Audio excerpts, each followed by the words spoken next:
오랫동안 예수님이 하셨던 산상설교를 듣고 있습니다. 사실 예수님은 앉은 자리에서 이 설교를 다 하셨겠죠. 그런데 우리는 여러 번에 걸쳐서 이 설교를 나누어서 듣다 보니까 예수님이 하시는 설교의 큰 흐름을 놓칠 때가 있습니다. 저도 종종 그런 자괴감을 느낄 때가 있는데 한 30분 설교하고 나면 제가 전하려는 긴 맥은 아무도 기억하지 않고 들려드린 예화 하나에 꽂히셔가지고 돌아가시는 분들이 많거든요. 산상수훈을 읽어가면서 산상수훈을 읽고 이해하기 어려운 이유는 예수님의 말씀이 어려워서가 아니라 우리가 가지고 있는 전제가 예수님이 전하고자 하시는 진리와 너무 멀기 때문인 경우가 많습니다. 오늘은 산상수훈의 결론입니다. 그 이후에는 예수님께서 이 말씀을 하시고 나서 너희들 듣기만 할래? 아니면 들은 말씀을 행할래? 하고는 4가지 경고하시는 내용으로 산상수훈은 끝납니다. 그래서 오늘 매우 중요한 날이라 추수감사주일입니다만 오늘 이 말씀을 전하게 됩니다. 잠깐 앞에 있는 내용을 좀 요약해드리면 우리가 6장부터 예수님께서 우리에게 하나님과의 새로운 관계, 그리고 이제는 이웃과의 새로운 관계를 6장부터 우리에게 참된 경건의 모습으로 규정해 주셨어요. 하나님과 바른 관계를 맺는 예수의 제자들은 은밀하다. 은밀하게 구제하고, 은밀하게 기도하고, 또 은밀하게 금식한다. 하나님과의 바른 관계는 이제 종교적인 어떤 계율이나 형식이나 아니면 어떤 의식이 아니라 은밀하게 하나님과 교제할 수 있는 길이 열려 있다 하고 가르쳐 주세요. 그러면 이제 예수의 제자들은 이웃들하고는 어떻게 살아갈 거냐? 6장 19절부터 대표적인 물질을 예로 드시죠. 만약 우리에게 은밀한 물질이 있다면 땅에 묻어두고 쌓아두면서 썩게 만들 것이 아니라 하나님을 주인으로 여기는 사람은 그 은밀한 재물을 이웃에게 나눈다. 그러나 은밀한 재물이 없거나 일용할 양식이 없더라도 그걸로 염려하고 근심하지는 말아라. 왜냐하면 하나님께서 너희에게 있어야 할 것을 다 아시기 때문에 먼저 그의 나라와 그의 의를 구하면 하나님께서 나머지 이 모든 것을 더하신다 하고 우리에게 가르쳐 주셨습니다. 자, 이렇게 말씀하시고 나서 이제 주의사항을 주시는 거예요. 하나님이랑 은밀하게 관계를 맺고 내가 가진 은밀한 것으로 하나님을 주인 삼아서 이웃들과 교제를 해갈 터인데, 문제는 여러분 하나님의 백성이라도 우리가 삶을 살아가면서 서로 수준이 다른 거잖아요. 그래서 우리가 지난주 살펴봤습니다만 하나님을 잘 쫓아가는 사람과 조금 미진한 사람 사이에 서로 비난할 수 있고 때로는 정죄할 수 있는 문제가 생기는 거죠. 그래서 자꾸만 형제를 보면서 저 톱밥 묻었는데 저거 왜 안 뛰나. 근데 이제 예수님께서 말씀하시는 것은 그 사람만 톱밥 묻은 게 아니라 그 사람이나 너나 다 하나님 앞에서 용서받아야 할 사람들이다. 그러니 비난하지 말고 정죄하지 말아라. 할 수 있거든. 내 눈에 있는 대들보 없애고 형제의 눈에 톱밥을 빼줄 수 있으면 그거 잘하는 건데 그거 아마 불가능할 거다. 이제 우리에게 말씀을 하셨습니다. 두 번째 주의사항은 뭐냐면 우리는 어쨌든 예수님을 믿고 복음을 따르는 사람들입니다만 예수를 거절하고 복음을 거절하는 사람들이 있죠. 우리가 내세를 얘기하고 영혼의 이야기를 해도 세상 사람들은 무슨 영혼이 있냐, 이 땅에서 먹다 죽을란다, 썩은 고기를 원하는 들깨처럼 살아가는 사람들이죠. 우리가 영원한 것이 있다고 얘기를 해도 그 사람들은 무슨 소리냐, 죽으면 그만이지 하고 썩은 고기를 메어 달리는 사람이 있고, 우리가 진리, 사랑, 하나님의 은혜라는 진리를 쥐어주려고 해도 그게 밥이 되냐, 그게 떡이 되냐, 그리고는 여러분 집어던지는 사람들이 있어요. 우리가 그런 사람들을 개, 돼지 취급하면 안 된다는 거예요. 아니, 그들이 개와 돼지처럼 이 영혼과 이 가치 있는 것을 짓밟지 않도록 우리가 염려하라고 가르쳐 주셨습니다. 이게 주의사항이에요. 자, 근데 여러분 이거 우리가 할 수 있을까요? 우리가 할 길이 없어요. 그래서 뜬금없이 갑자기 기도 얘기를 하시는 것 같지만 예수님께서는 우리에게 다시 한번 기도에 대한 교훈을 주십니다. 오늘 7절을 보시게 되면 우리가 아주 잘 아는 말씀입니다. 기도회 가면 또 교회 기도회 할 때마다 우리가 누누이 강조하고 찬양 인도자분들이 멘트로 많이 쓰시는 표현이죠. 구하라, 찾으라, 두드리라. 네. 사실 여러분 이 세 개의 단어는 다른 것을 의미하지는 않고 기도를 다양하게 표현하는 묘사하는 단어들입니다. 그런데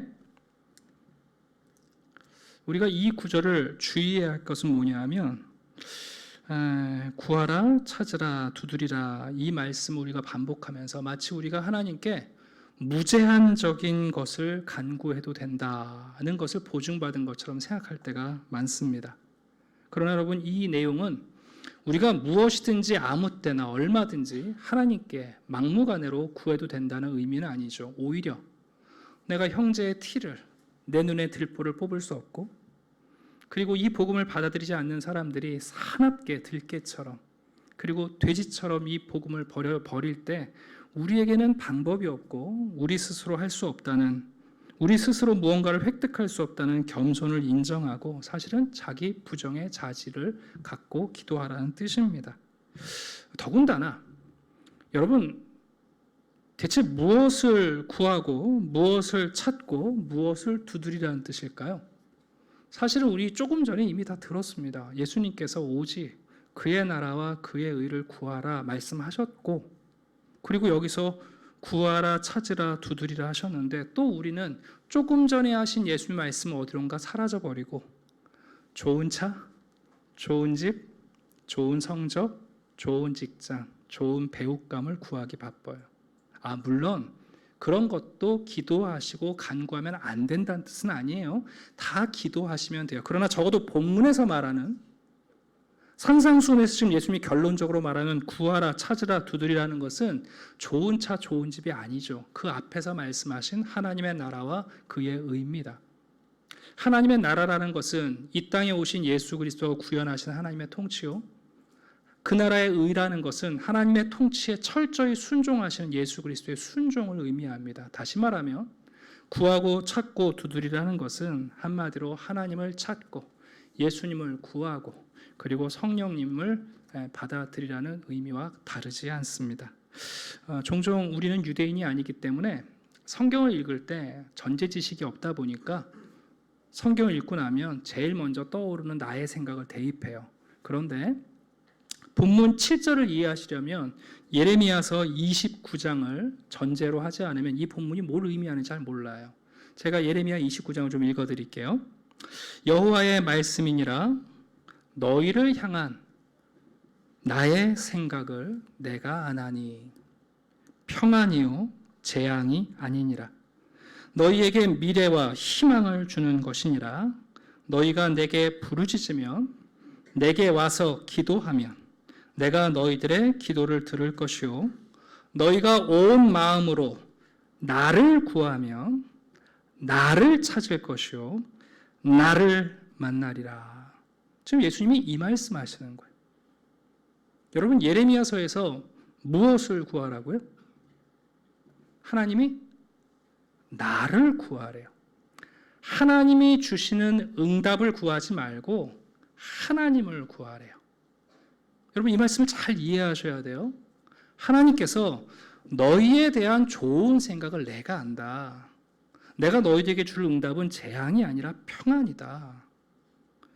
내게 너희의 미래와 희망에 대한 선물이 내게 있다. 그러니 너희들은 응답을 구하지 말고 누구를 찾으라고요? 나를, 하나님을 구하면 하나님을 찾을 것이고 하나님을 만나고자 하면 하나님이 그 문을 열고 벌컥 들어가게 하신다는 뜻이. 이런 말씀 드릴 때마다 성도님들께 좀 죄송한 건 우리가 이 말씀을 그동안 그렇게 듣지 못하죠. 그냥 늘 우리가 구할 게 있으면 열심히 구하라고 생각하고 뭐든지 구한다고 생각하는데 예수님께서 말씀하신 것은 궁극적으로 하나님의 나라와 그의 의, 다시 말하면 하나님을 구하고 하나님을 찾고 하나님이 계신 그곳에 들어가기를 원하라는 거예요. 하나님의 호주머니에 있는 응답을 구하지 말라는 뜻이죠. 사실 여러분 한번 생각해 보세요. 이 동사가 현재 진행형으로 나오는데 계속 구하고 계속 찾고 계속 문을 두드리란 말인데 우리가 하나님이 아니라 어떤 것을 얻기 위해서 여러분 계속 구하고 계속 찾고 계속 문을 두드리고 있다면 죄송하지만 그게 우상이죠. 여러분 그렇지 않습니까? 하나님을 찾고 하나님을 구하는 게 아니라 내가 원하는 것 때문에 하나님께 계속 그것을 구하고 계속 찾고 그것을 얻기 위해서 문을 두드리고 있다면 여러분 그게 우상이죠. 그러니까 하나님께서 말씀하시는 거예요. 나를 찾으라고요. 나를 구하라고요.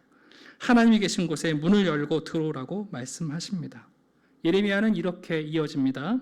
이것은 여호와의 말씀이니라. 나는 너희들을 만날 것이며. 우리 지난주에 봤잖아요. 거룩한 것을 물어뜯는 늑대 같은 사람들, 진주를 여러분 버리는 사람들, 우리가 그것을 보고 뭐라고 그래요? 야, 너 같은 사람들은 하나님 못 만나. 너희들 같은 사람은 죽었다 깨어나도 하나님의 은혜를 못 받아. 아니라고요. 그런 사람들도 하나님은 만날 것이라고 약속하세요.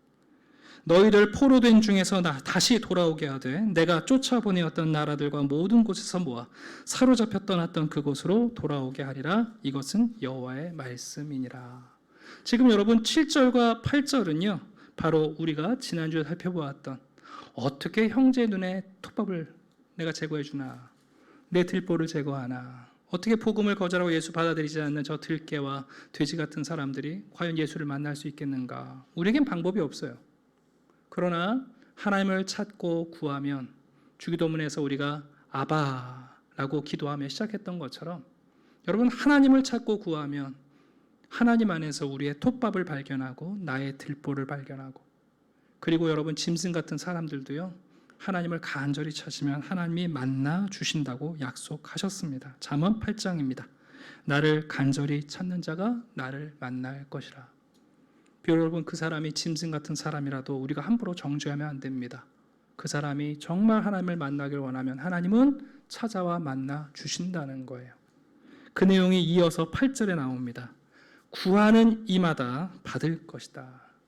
찾는 이는 찾아낼 것이다.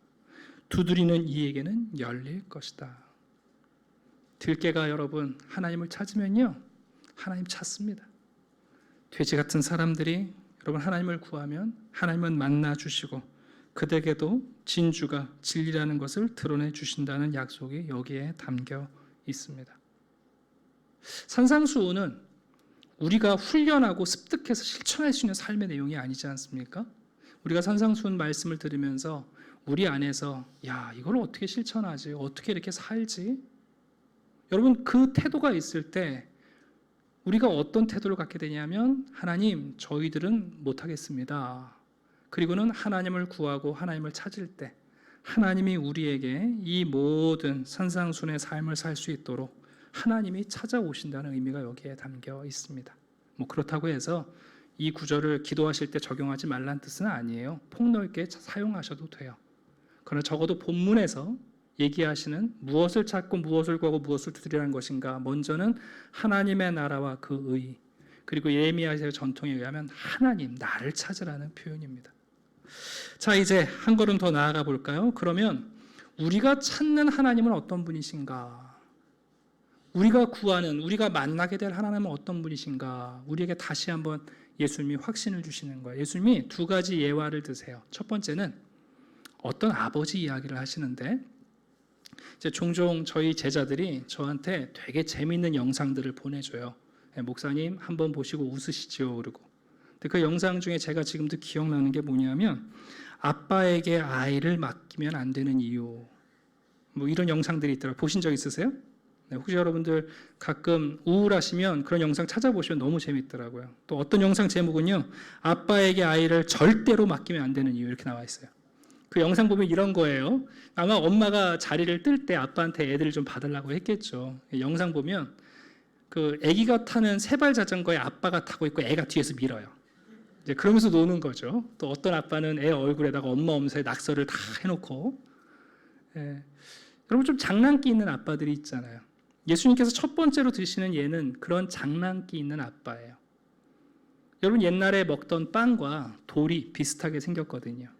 그러니까 아빠가 애들한테 야, 밥 먹을 시간이다 모여라. 그리고는 아이들 테이블에 보면은 우유하고 빵이 있는 거죠. 근데 먹으려고 딱 들어보니까 뭐예요?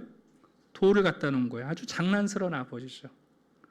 예수님께서 여러분 40일 금식하시고 나서 광야에 널려 있는 돌들, 빵이랑 비슷하게 생겼어요. 그러니까 그 돌로 빵을 만들려는 유혹이 있었던 것처럼 장난스러운 아버지가 있어요. 그런 아버지도 있죠. 그런 아버지 여러분 괜찮은 아버지죠. 근데 그 다음 예가 나와요. 그 다음 아버지는 장난기가 있는 아버지가 아니라 악한 아빠예요. 잔인한 장난이죠. 아이에게 생선 먹으라고 그랬는데 그 생선을 먹으려고 건드리면 뱀인 거죠. 여러분 이건 장난이 아니죠. 이거는 실제로 위험한 일이고 위해를 가하는 일입니다. 평행구절인 누가복음 평지설교에 보면 심지어 평지설교하실 때는 예수님께서 더 강렬한 예를 드셨어요. 어떤 아들이 계란을 달라고 그러는데 전갈을 주는 아버지가 있겠느냐라는 얘기를 하세요. 이게 무슨 얘기입니까? 11절 보시면 너희가 악할지라도 라고 말씀하셨습니다. 왜 하나님을 찾으라 구하라 문을 두드리라. 그런데 우리가 그것을 멈추는가? 우리가 이 땅에서 만났던 장난 많은 아버지들, 아빠가 또 날 놀리면 어떡하지? 갖고 있으면서도 안 주면 어떡하지?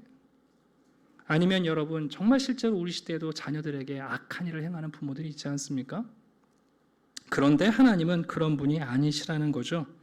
하물며 하늘에 계신 너희 아버지께서는 구하는 자들에게 좋은 것을 주시지 않겠느냐. 또 하나, 여기 좋은 것도 뭘 얘기하는 걸까요? 또 돈, 자동차, 집, 좋은 옷. 죄송합니다만 그렇지 않겠죠. 평행구절인 누가복음을 보면 이렇게 되어 있어요. 너희가 악할지라도 좋은 것을 자식에게 줄 줄 알거든. 하물며 너희 하늘 아버지께서 구하는 자에게 성령을 주시지 않겠느냐 하시니라. 그러니까 마태복음에서 말하는 좋은 것은 지금 이 하나님 나라의 복음을 선포하고 계시는 예수님 자신을 얘기하는 거예요. 첫 번째 보혜사. 그리고 누가복음에 나오는 좋은 것은 바로 성령님이에요. 여러분 우리가 받을 수 있는 가장 좋은 것, 하나님이 우리에게 주실 수 있는 가장 좋은 것이 바로 예수님이고 성령님이라는 사실을 우리가 기억할 필요가 있습니다. 하나님의 나라와 그의 의가 그리스도 안에 있지 않습니까? 하나님께서 이 땅에 오셔서 사랑의 통치를 하시고 예수님께서 죽기까지 순종하시는 그 의를 이루시는 것, 그리스도 안에 하나님의 나라와 그 의가 다 담겨 있어요. 우리에게 좋은 것을 주시는 선하신 하나님이 바로 우리에게 그 예수 그리스도를 주신다는 겁니다. 이제 그리고 나면 12절이 결론이에요. 자, 이제부터 정신을 좀 바짝 차리시고 따라와 주시기를 바라는데, 여러분 12절이 어떻게 시작하죠? 그러므로 하고 결론을 내려요. 그런데 이 그러므로는 우리가 읽었던 내용의 결론이 아니라 산상수훈 전체의 결론이에요. 한번 5장 앞으로 가보겠습니다. 5장 17절입니다. 가끔 설교를 할 때 교정 설교를 해야 할 때가 있어요. 그때 저희가 참 고민이 되는데 오늘도 여러분이 갖고 있던 생각에 하나님의 말씀의 진리로 좀 겸손하게 들으시면 좋을 것 같습니다. 여러분 산상수는 이렇게 시작했어요. 팔복을 선포하신 다음에 이런 우리가 볼 때는 불행한 삶을 사는 사람들이 복된 사람이라고 그러시고 그런 삶을 사는 제자들이 세상의 빛과 소금이라고 선포하세요. 그리고 나서 17절을 보시면 내가 율법이나 선지자를 폐하러 온 줄로 생각하지 말아라. 폐하러 온 것이 아니라 완전하게 하려 왔다 하고 지금 우리에게 지금부터 예수님이 하시는 말씀이 그냥 뜬금없는 말이 아니라 구약의 율법과 선지자들이 너희들에게 반복했던 내용인데 그 율법과 선지자의 메시지들 가운데 우리가 놓치고 있던 하나님의 진짜 마음을 우리에게 펼쳐서 보여주고 계시는 거예요. 오늘 7장 12절에 그러므로라는 것은 7장에 대한 결론이 아니라 5장 17절부터 율법이나 선지자를 폐하러 온 줄로 생각하지 말라. 내가 완전하게 하려 한다라는 이 내용의 결론이에요. 이해가 가시죠? 네. 그래서 여러분 12절 마지막에 보시면 뭐라고 되어 있어요? 이것이 율법이요 선지자니라 하고 마침표를 찍으시는 거예요. 그런데 예수님께서는 율법이요 선지자라고 말하실 때 누가 율법이나 선지자를 폐하러 온 것이 아니라 완전하게 하러 왔다고 하셨어요? 내가라고 하셨어요. 예수님께서 율법이나 선지자를 내가 준수하러 온 게 아니라 이 율법과 선지자를 내가 완전하게 하려 왔다 하고 이 말씀을 쭉 가리키신 거고, 이제 오늘 결론으로 그러므로 무엇이든지 남에게 대접을 받고자 하는 대로 너희도 남을 대접하라. 이것이 율법이고 선지자인데, 그럼 여러분 이게 하나님 나라의 윤리적, 도덕적, 생명의 기준인가 하는 거예요. 아니에요. 제가 지난주에 우리가 정말 잘못 알고 있는 것 중에 하나가 이 황금률이라는 말씀을 드렸습니다. 사실 여러분, 오늘 본문에 나와 있는 이 가르침은 성경에만 있지 않습니다. 남에게 대접을 받고자 하는 대로 너희도 남을 대접하라 라는 이 상호주의의 법은 모든 종교 안에 있고요. 공자님도 하신 말씀이에요. 공자님께서도 말씀하시기를 윗사람에게 싫다고 느낀 것을 아랫사람에게 하지 말며 아랫사람에게 싫다고 느낀 것을 윗사람에게 하지 말라 가리키셨습니다. 여러분, 세상의 모든 종교에는요, 이 황금률이 다 담겨 있습니다. 그럼 여러분, 이 황금률이 예수의 제자인 우리들이 준수해야 할 도덕적 완성입니까?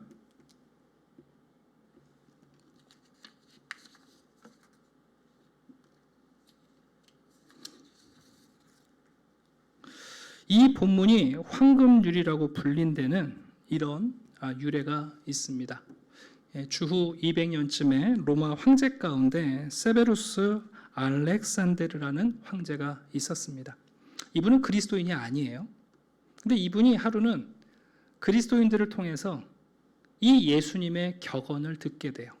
로마가 법치국가 아닙니까? 모든 상황에 맞는 법을 만들기 위해서 얼마나 심사숙고하는 국가예요. 제국이잖아요. 근데 여러분, 이 황제가 이 격언을 딱 듣는 순간, 아하, 이거야말로 모든 상황에 통용되는 법이 될 수 있겠다 하고 아주 환영한 거예요. 그리고는 여러분, 이 법을 자기가 잠자는 숙소 안쪽에다가 황금으로 새겨 놨어요. 그때부터 이 격언, 이 윤리적 기준이 황금률이라고 불리게 됐습니다. 그러다가 영국이 해가 지지 않는 나라 빅토리아 여왕 당시에 유명한 작가였던 찰스 킨즐리라는 분이 아이들을 위한 물의 아이들이라는 동화를 쓰게 되는데, 거기서 요정의 이름을 붙일 때 바라는 대로 도와주는 부인이라고 요정의 이름을 붙여요. 그러니까 어린아이들이 조기 교육이 된 거예요. 내가 바라는 대로 남에게 베풀어 주는 것. 그래서 여러분, 이게 어느 순간인가 서양의 윤리적 도덕적 기준으로 제시되고 우리가 흔히 황금률이라고 부르고 있습니다. 자, 그런데 1979년 비영리 단체인 문화관 개발연구협회 설립자였던 밀턴 베넷 박사가 논문을 하나 씁니다. 그게 뭐냐면 황금률을 넘어서라는 논문을 써요. 그리고 이분이 백금률이라는 새로운 윤리적 기준을 제시합니다. 여러분, 황금률은 어떤 내용이냐면 내가 기준이 되는 거거든요. 내가 받기를 원하는 대로 남에게 베푸는 것. 내가 싫은 것을 남에게 하지 않는 거예요. 그렇죠? 근데 이 베넷 박사가 뭐라고 그랬냐면, 이제 시대가 변했다. 그런 기준으로는 안 되고 이제 새로운 시대는 상대방 중심, 이분이 이제 영어로 표현하기를 you-centered라고 표현을 했어요. 그러니까 me-centered, 내가 중심이 아니라 상대방이 중심이 되는 윤리를 실천해야 한다.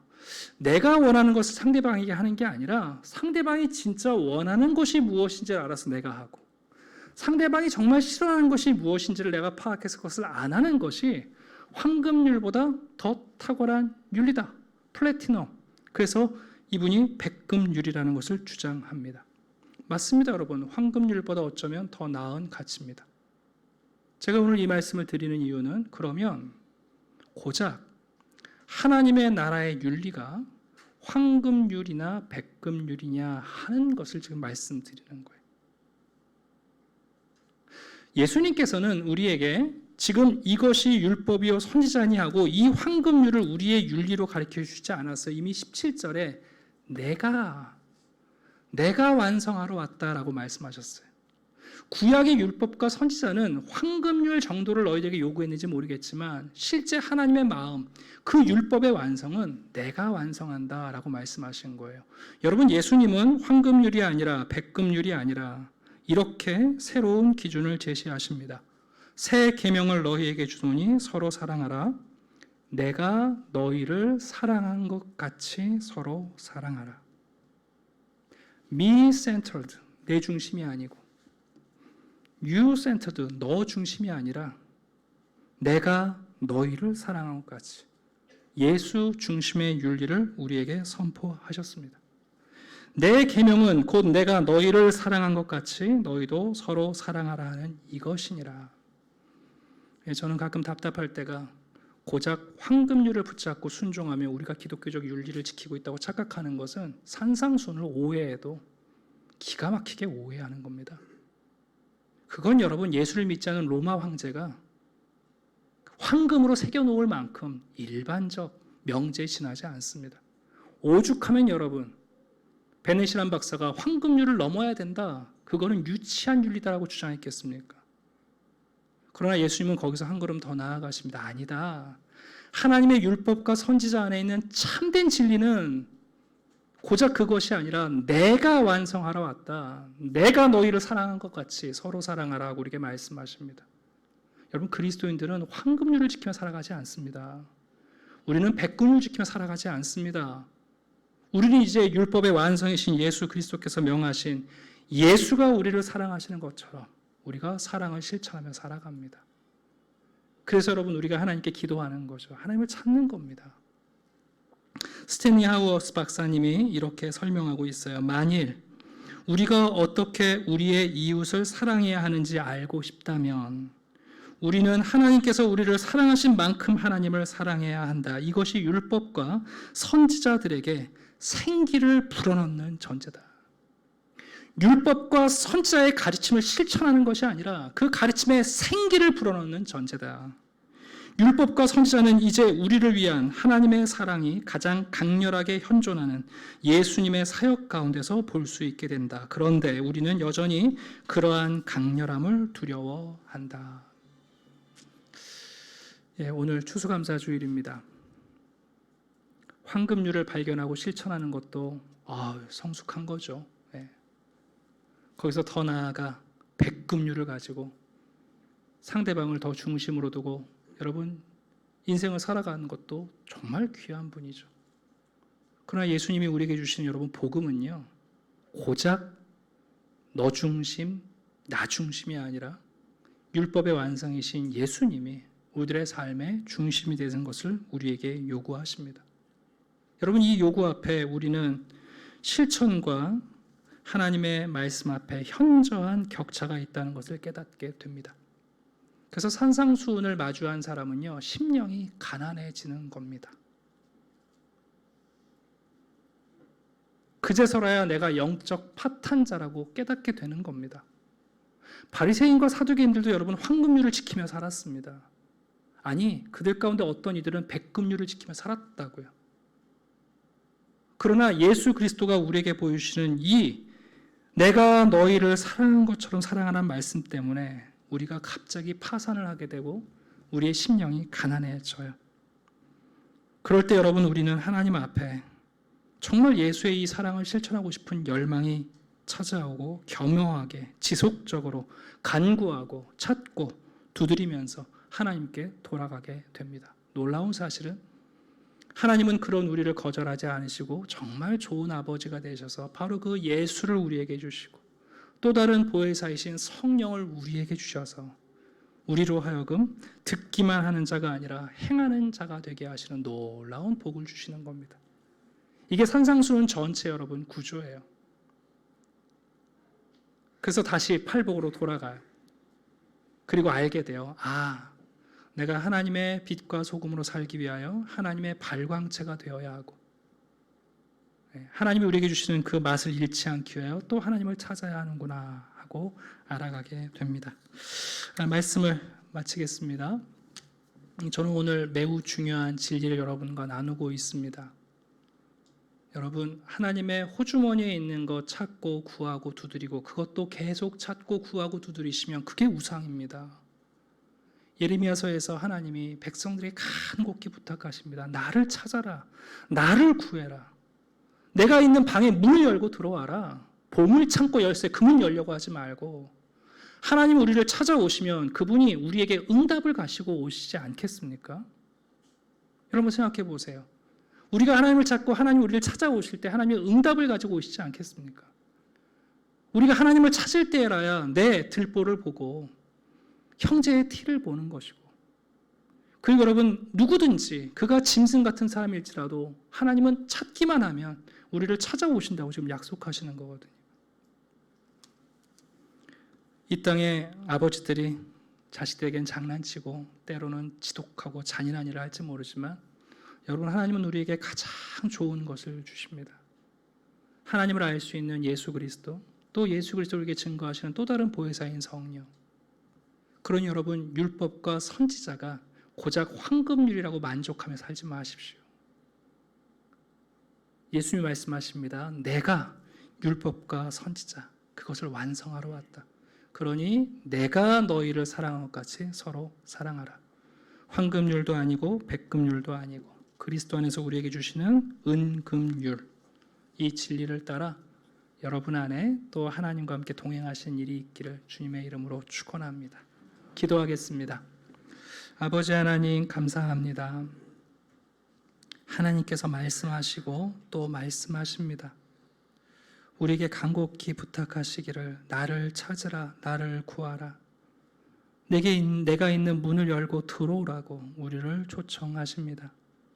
우리 사랑하는 성도들이 응답을 구하고 응답을 찾는 것이 아니라 하나님을 찾고 하나님을 구하는 복된 성도들이 되게 해 주시옵소서. 아버지 하나님, 하나님이 얼마나 좋으신 아버지이신지 우리가 남은 인생 동안 경험하며 살기를 원합니다. 우리에게 전부인 그리스도를 주셨고 또 우리를 완전히 새롭게 하시는 거룩한 성령을 주셨습니다. 우리가 하나님의 말씀을 대하며 우리 안에 있는 대들보를 볼 때마다 내가 짐승과 개와 돼지처럼 살아가기를 원할 때마다 하나님 우리를 가까이 찾아오셔서 가장 좋은 것을 구별하게 하시고 이 좁은 길, 이 좁은 문을 선택하며 고작 황금률에 매인 율법적 사람이 아니라 예수 그리스도의 사랑을 실천하는 성도들이 되게 해 주시옵소서. 내가 너희를 사랑한 것 같이 너희도 서로 사랑하라. 하나님, 이 진리가 우리의 심령에 새겨지게 하시고 하늘나라의 천국을 이 사랑을 실천하며 경험하는 복된 성도들이 되게 해 주시옵소서. 감사드리며 예수 그리스도 이름으로 기도드립니다. 아멘.